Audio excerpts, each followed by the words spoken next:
নমস্কার, বাংলা বাজারে সবাইকে স্বাগত। আমি অনিকেত চট্টোপাধ্যায়। শুরু করছি আমাদের অনুষ্ঠান মতামত।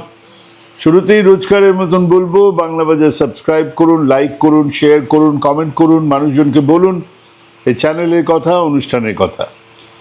আর যদি পারেন তাহলে আমাদের সদস্যপদ নেবেন। সদস্যপদ সামান্য টাকার বিনিময়ে পাওয়া যাচ্ছে এবং সদস্য হওয়ার সঙ্গে অনুষ্ঠান দেখার কোনো সম্পর্ক নেই। সদস্যরাও এবং যারা সদস্য নয় তারাও আমাদের অনুষ্ঠান দেখবেন।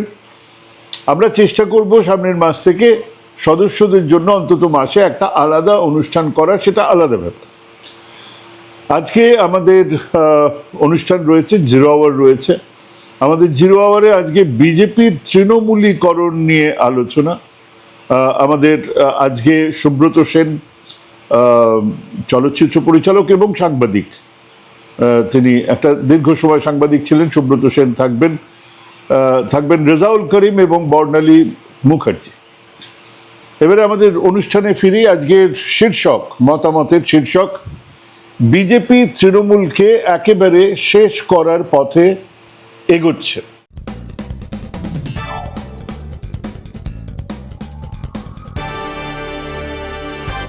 যখন রাজ্যসভা থেকে 3 জন সাংসদ পদত্যাগ করলেন, এই প্রকাশ সিং বারাইক বা সুস্মিতা দেব বা সুখেন্দু শেখর, তখন আমরা কেউ ভেবেছিলাম যে তারা আবার বিজেপির টিকিটেই ফিরে যাবেন লোকসভায়।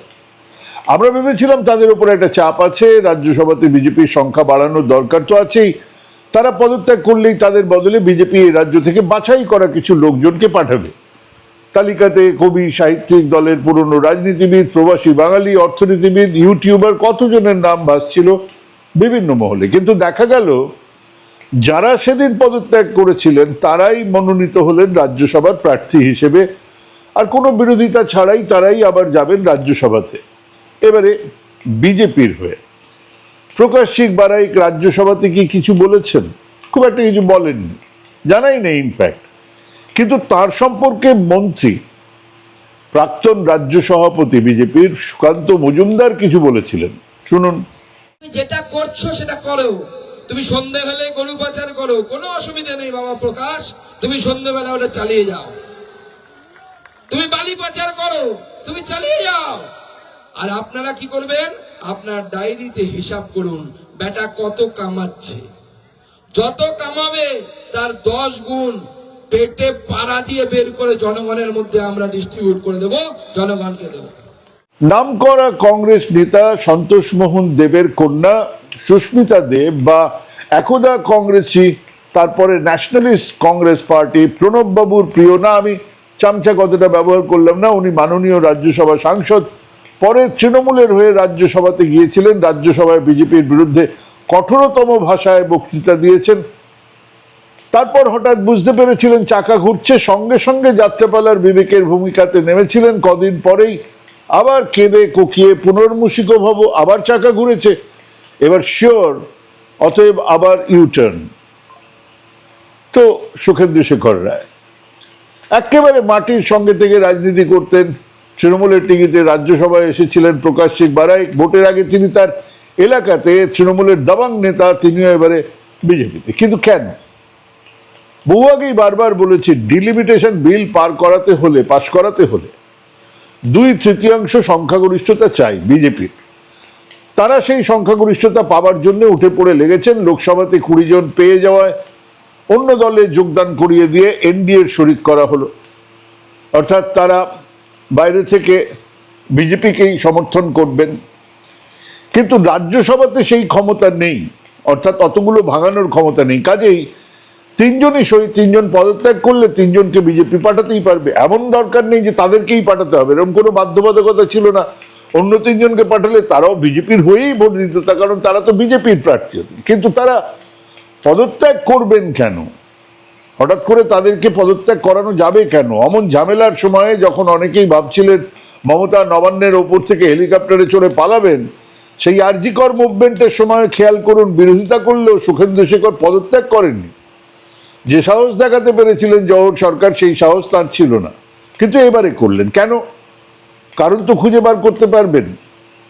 হয় ব্যোমকেশ না হলে কিরিটি রায়। কিন্তু আমি একটা আন্দাজ করতে পারি, ওনাদের সম্ভবত বলাই হয়েছিল বাকি টার্মটার জন্য আবার আপনাদের মনোনীত করে পাঠিয়ে দেওয়া হবে, কেবল বিজেপির হয়ে জিতে আসতে হবে। এই প্রপোজাল তাদের কাছে খুব বিরাট খারাপ লাগার কথাও নয়, সম্ভবত তাই তারা পদত্যাগ করে বিজেপিতে এলেন এবং আবার মনোনয়নও পেয়ে গেলেন। হ্যাঁ, দলের মধ্যে প্রশ্ন উঠবে বিজেপির তৃণমূলীকরণ হচ্ছে কিনা, সেসব নিয়ে বিতর্ক উঠবে, দলের মধ্যে প্রবীণ নেতারা হাত থেকে মোয়া ফসকে যাওয়ায় রেগে যাবেন, কিন্তু আপাতত এটাই বিজেপির কাছে বেস্ট প্ল্যান। কিন্তু এটাই কি এই প্ল্যানের শেষ কথা, নাকি এটাও আর একটা গ্র্যান্ড প্ল্যানের অংশ? হ্যাঁ, এই পর্যন্ত সবার কাছে মোটামুটি পরিষ্কার যে লোকসভাতে রাজ্যসভাতে বিজেপির 2/3 সংখ্যাগরিষ্ঠতার জন্য যে পরিকল্পনাতে নেমেছে, তারা যেভাবে অপারেশন লোটা শুরু করেছে, তারা তা কেবল তৃণমূল নয়, দেশের সবকটা বিরোধী দলের ভেতরে খুব পরিষ্কার মেসেজ পাঠিয়ে দিয়েছে এবারে আর ওই পিসমেল নয়, 1 2 5 নয়, এবারে বড় বড় অপারেশন হবে, হচ্ছেও। আপকে কার্যত শেষ করে দেওয়া হয়েছে, আপ পাঞ্জাবকে নিয়ে তারা পড়েছে, তারা একজন ঋতব্রতকে খুঁজে বার করতে পেলেই হয়ে যাবে, পারছে না। এই যা উদ্ধব ঠাকরে শিবসেনা আর শরদ পাওয়ারের এনসিপির হালু এক, এবং বলা হচ্ছে হয় এধারে আসুন না হলে ভেঙে দেব। তাদের নজর আছে উত্তরপ্রদেশের সমাজবাদী দলের উপরে, রাম মন্দিরের ঘোটালা না হলে এতদিনে সমাজবাদী দলের জনাকুড়ি চলে যেত, মানে নিয়ে যেত চিলে।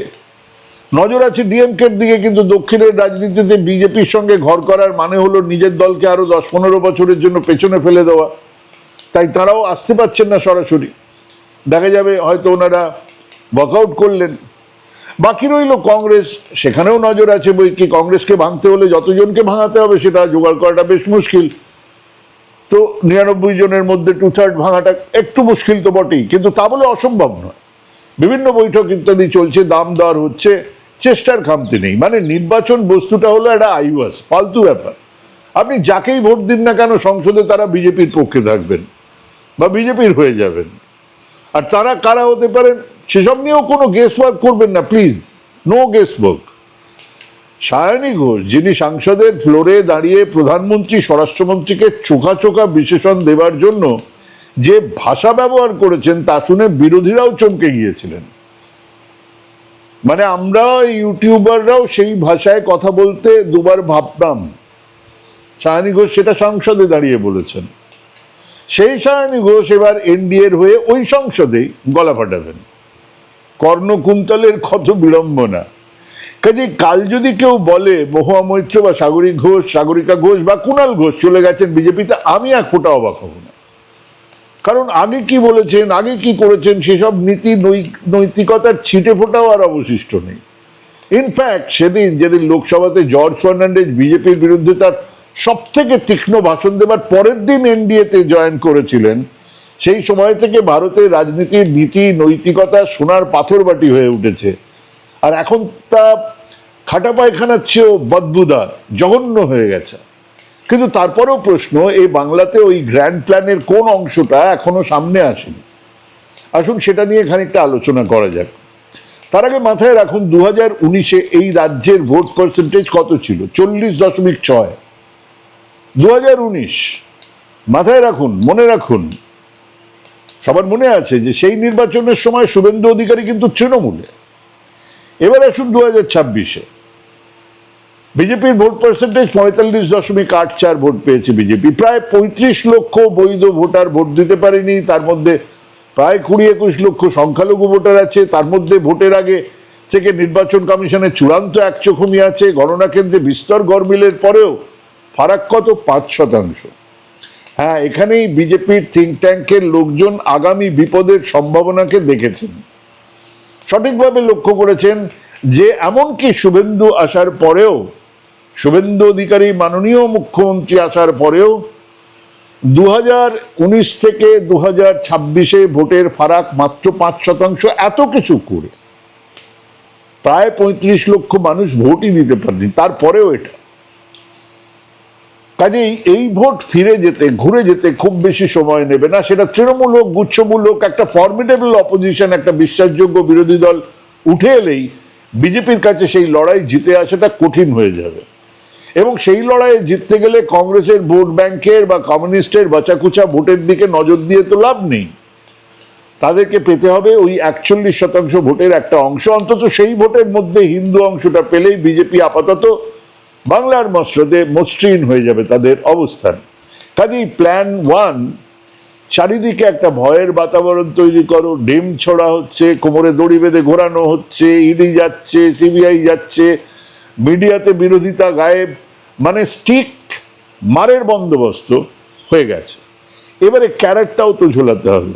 প্ল্যানটা তো ক্যারেট অ্যান্ড স্টিকের, বেত্রাঘাত এবং গাজর দুটোরই পরিকল্পনা। একেবারে চোর নয়, একেবারে ইডি কেস সিবিআই কেসে জড়িয়ে থাকা লোকজন নয়, মানুষের কাছে অসম্ভব আনপপুলার নয়, এলাকাতে জনপ্রিয়তা আছে, কিছু মানুষ সঙ্গে আছে, মানে কর্মী বাহিনী আছে, এরকম লোকজনকে বাছাই করা হচ্ছে। হ্যাঁ, তাদেরকে দলে নিতে হবে, কিন্তু তারা আসবেন কেন? মানে খবরটা দেবে কে? ওই যে এক প্রচন্ড আতঙ্ক আর ভয়ের পরিবেশ, কুঁকড়ে থাকা লোকজন দেখছে আপাতত মামলা নেই, ইডি বা সিবিআই পেছনে দৌড়েচ্ছে না, এমন 3 জনকে দলে কেবল নেওয়া হলো না, রাজ্যসভায় প্রার্থী হিসেবে মনোনয়ন দেওয়া হলো। কাজেই আমারও চান্স আছে। কাজেই তিনি বিভিন্ন আকশিতে নিজেদের আবেদনপত্র ঝুলিয়ে ধীরে ধীরে বেরোচ্ছেন। এত তাড়াতাড়ি কেন? কারণ তৃণমূল দল তো সেই অর্থে কোনো সামাজিক বিপ্লব, কোনো সমাজ বদলের আদর্শ নিয়ে চলেনি। তাদের দরকার ছিল ক্ষমতা, আর ক্ষমতায় থেকে চুরিচামারি ইত্যাদি তো আছেই, তার মধ্যে এক ওয়েলফেয়ারিজমের কথা, কিছু মানুষের উপকারের কথা। সেই তাদের তৃণমূল থেকে বিজেপি হতে অসুবিধাটা কোথায়?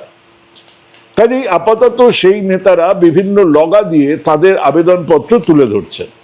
কিন্তু সমস্যা আছে। সমস্যাটা 3টে। প্রথমটা হলো দলের ভেতরে, মানে এতদিন যারা মার খেলেন, পুলিশের তাড়া খেলেন, পেটানি খেলেন, জেলে গেলেন, সেই কর্মীদের চোখ কপালে এ আবার কি রে ভাই? এতদিন বলা হচ্ছিল কুচকুচে সাদা ধবধবে কালো, তৃণমূলে নেই কোনো ভালো, সেই তৃণমূলের লোকজনকে দলে নেওয়া হচ্ছে কেন? কেবল নেওয়াই নয়, তাদেরকে রাজ্যসভাতে পাঠানো হচ্ছে কেন? মানে অ্যাসপিরেন্ট নেতারা, সেই সব উচ্চাকাঙ্ক্ষী নেতারা হঠাৎ বুঝবেন যে তার উত্থানের রাস্তা বন্ধ। কাজেই দলের মধ্যে ক্ষোভ বিক্ষোভ শুরু হবে। 2 নম্বর সমস্যাটা অনেক অনেক বড়। এই বাজারেও যে 41% ভোটার মমতাকে দেখে বিজেপির বিরুদ্ধে, বামেদের বিরুদ্ধে ভোটটা দিলেন, তারা কোন আহ্লাদে দলটা বদলাবেন? মানে তাদের মাথার উপরে নেতা বদলাতেই পারেন, তার ভয় আছে, তার বিভিন্ন রকমের 2 নম্বরই কাজ কারবার আছে। মানে তাদের কোন স্বাদটা পূরণ হবে? সেই সাধারণ মানুষ, তাদের জন্য ইনটেনসিভটা কি, ইনসেন্টিভ তাদের জন্য, তাদের বোনাসটা কি? আর 3 নম্বর সমস্যা হলো মমতা বন্দ্যোপাধ্যায়ের সরকার থাকাকালীন যে বিশাল সংখ্যক মানুষজন, বিশেষ করে মহিলাদের সামাজিক সুরক্ষার প্রকল্প বাবদ টাকা দেওয়া হতো, তাদের এক অংশ ইতিমধ্যে সেই সুযোগ থেকে বাদ পড়েছেন। আর তা কিন্তু এক বিরোধিতা, ইতিমধ্যেই তাদের বিরোধিতা একেবারে সামনে এসে পড়েছে। মমতার সরকার চলাকালীন বিভিন্ন জায়গাতে হকারেরা করে কমে খেতেন। এটা ঘটনা যে তাদের এক বিরাট অংশ এবারে পরিবর্তনের পক্ষে ছিলেন, কিন্তু তারা স্বপ্নও ভাবেননি যে পরিবর্তনের পরে প্রথম চোটটা তাদের ঘাড়ে পড়বে। মানে নতুন সরকারের আমলে 2টো কাজ কিন্তু ইতিমধ্যেই এক বড় সংখ্যক মানুষকে তাদের বিরোধী করে তুলেছে, বিরাট বড় সংখ্যক। হ্যাঁ, তারা রাস্তাতে নেমে এখনই বিরোধিতা করার জায়গাতে নেই, কিন্তু তাদের হাতে একটা ভোট আছে যা সময়ে তারা কাজে লাগাবেন। কাজেই তৃণমূলের সাংসদদের এনডিএ ব্লক করে সংসদে সুবিধা আসবেই। রাজ্যসভাতে পাঠিয়ে তাদের নিজেদের ছোঁড়া থুতু গিলতে বাধ্য করে তাদেরকে দিয়েই সেই বিলকে সমর্থন করানো যাবে, যে বিল কদিন আগে তাদের জন্যই পেশ করা গেল না। কিন্তু কিছু নেতা, আপাত দৃষ্টিতে কিছু স্বচ্ছ নেতা কর্মীদের দলে নিয়ে আসার এই যে গ্র্যান্ড প্ল্যান, তা দিয়ে বিজেপি বিরোধী ভোটকে কতটা নিজেদের দিকে ঘুরিয়ে দিতে পারবে তা নিয়ে আমার সন্দেহ আছে। আর তার একমাত্র রাস্তা, সেই ঘোরানোর একমাত্র রাস্তা হলো বছরখানেক বা বছর 2-1-এর মধ্যে বাংলার অর্থনীতি, শিক্ষা, স্বাস্থ্যক্ষেত্রে একটা প্যারাডাইম শিফট। তাদের হিন্দুত্বের কথা চলুক, তারা হিন্দু মুসলমান রাজনীতি তারা চালিয়ে যাবেন, কিন্তু যদি অর্থনীতি, শিক্ষা, স্বাস্থ্য ইত্যাদি ক্ষেত্রে একটা প্যারাডাইম শিফট, লোকের চোখে পড়ার মতন একটা বদল আসে, একটা আমূল পরিবর্তন মানুষের চোখের সামনে আসে, তাহলে ওই ভোটকে কিন্তু বিজেপির দিকে নিয়ে যাবে। কেবল এমনি এমনি সেটা বিজেপির দিকে ঘুরে যাবে তা কিন্তু হবে না। অন্তত এই 2 মাসে তার কোনো ইঙ্গিত আমি দেখতে পাচ্ছি না। ভাবুন, ভাবতে থাকুন, ভাবা প্র্যাকটিস করুন। ভালো থাকবেন, সুস্থ থাকবেন। আজকে এখানে শেষ করছি। নমস্কার।